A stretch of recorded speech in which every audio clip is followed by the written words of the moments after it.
कधीच नाही चुकणार तुमचे फेवरेट टीव्ही शोज झी5 सोबत, तेही एकदम फ्री। शिवा बरोबर म्हणते, आम्ही 10 तास काम करायला तयार आहोत, पण आमची सुट्टी कॅन्सल करू नका। हो साहेब, आम्हा सगळ्या कामगारांना या सुट्टीची खूप गरज आहे। हे बघा, तुम्ही जरा विचार करून बघा प्लीज, की तुम्हीच लवकर घरी जाल रोज। नको साहेब, आम्ही 3 तास जास्तीचं काम करायला तयार आहोत, पण आमची सुट्टी रद्द करू नका। काय? हो बरोबर आहे, बरोबर।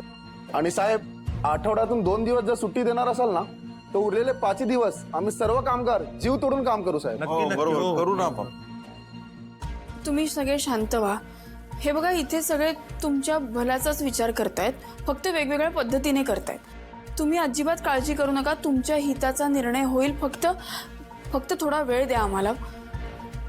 आशू, आपल्याला योग्य तो निर्णय घ्यावा लागेल। निर्णय झालाय साहेब, तुम्ही तरी समजून घ्या।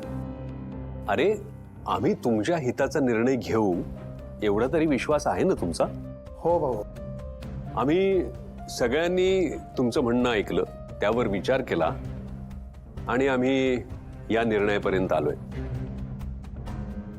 आशू, तू जी मेहनत घेतलीस ना, ती खरंच खूप कौतुकास्पद आहे। त्याच्यामध्ये खरं तर तू कामगारांच्या दिवसाच्या कामातले 2 तास कमी केलेस, पण त्यांच्या आठवड्याच्या सुट्टीतला 1 दिवस तू कमी करून 1 दिवस वाढवलास।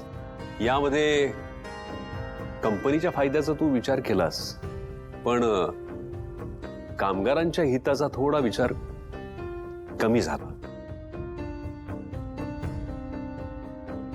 आणि शिवाचं म्हणणंही बरोबरच आहे। सो तुमचं आणि शिवाचं म्हणणं अगदी योग्य आहे। तुमची 1 दिवसाची सुट्टी रद्द होणं हा निर्णय काही बरोबर नाही। तेव्हा आम्ही आशूच्या नाही तर शिवाच्या प्रस्तावासोबत जातोय।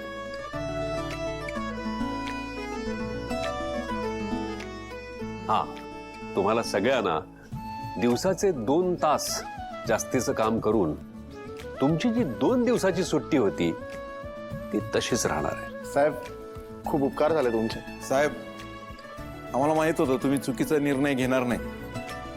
आभारी आहोत साहेब। अरे, माझे कसले आभार मानताय? शिवाचे आभार माना।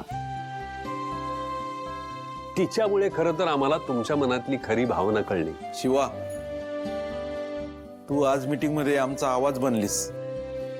असं काही नाहीये, मला जे योग्य वाटलं तेच बोलले फक्त।